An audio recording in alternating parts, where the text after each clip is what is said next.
Anyway, I want to thank everyone for joining us. This is a great turnout, and I hope everyone's going to enjoy the panel and the discussion we're going to have coming forward.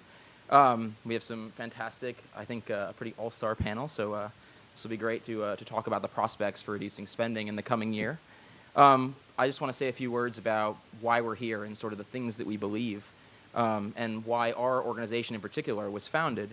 It's very easy to talk about government spending with a group of conservatives and libertarians and Republicans. Here's my joke. It's kind of like talking to Pakistanis about why drones are bad. They get it. But talking to average Joes about government spending, that's the much more difficult challenge. I think a lot of people have much more immediate things going on in their lives, and so oftentimes people say things like, "Oh, no one gets why this stuff is important." But of course, people have families, they have jobs, and so a lot of the challenges that we face are how do we reach that kind of audience?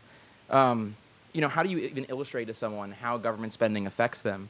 You get these conversations with crowded out by ideology, and so I think that what we're trying to do as an organization is to really cut through the noise and really make the case not just to conservatives and libertarians, but to independents and even Democrats. We have another focus, and that's also figuring out how we actually do cut spending. The reality is that even though we have a government that's been spending way beyond its means, no one has figured out how to stop it. We have all these organizations in D.C. and elsewhere, and yet we still have government going completely out of control. And so that's of course the other task, and hopefully some of our panelists tonight will have something to add to that discussion. Our sort of feeling as an organization is that the things that matter are rules and accountability. I think a lot of people think about politics and they think about electing the right person, but electing the right person only matters so much if you have rules and a mechanism to actually hold them accountable for the things that they're saying and the promises that they're making.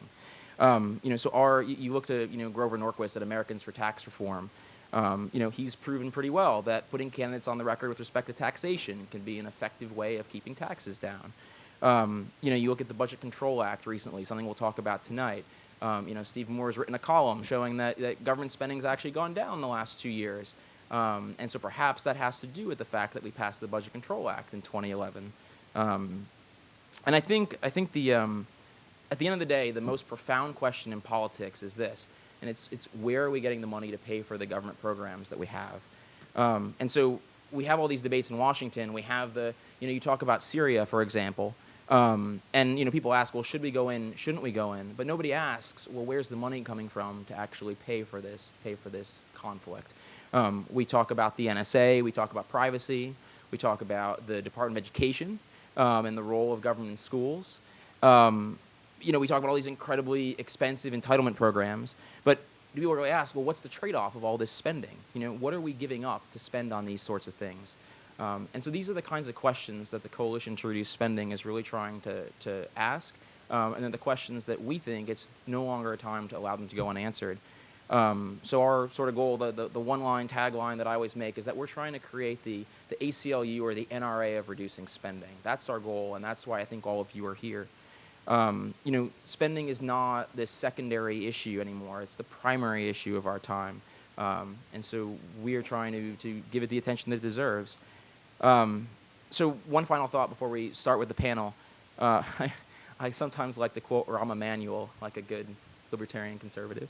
But Rahm Emanuel said, "Never let a good crisis go to waste." And I guess there's Milton Friedman put it a little more eloquently, and he said that in times of economic crisis, the policies that are enacted really have the most to do with what ideas happen to be lying around. And so if the ideas that people are hearing today are what's being spewed on the pages of the New York Times editorial page by some Princeton professor, they're going to get one opinion of what's actually happening. But if they hear a different perspective, the perspective that you and I are all here to talk about, then they're perhaps going to draw different conclusions and change the course of policy in this country. And so the question, I guess, to ask today is, what ideas are lying around? What are the ideas that we're leaving to sort of prevent the next economic crisis? So anyway, that's just a couple of opening remarks, and let's start the panel.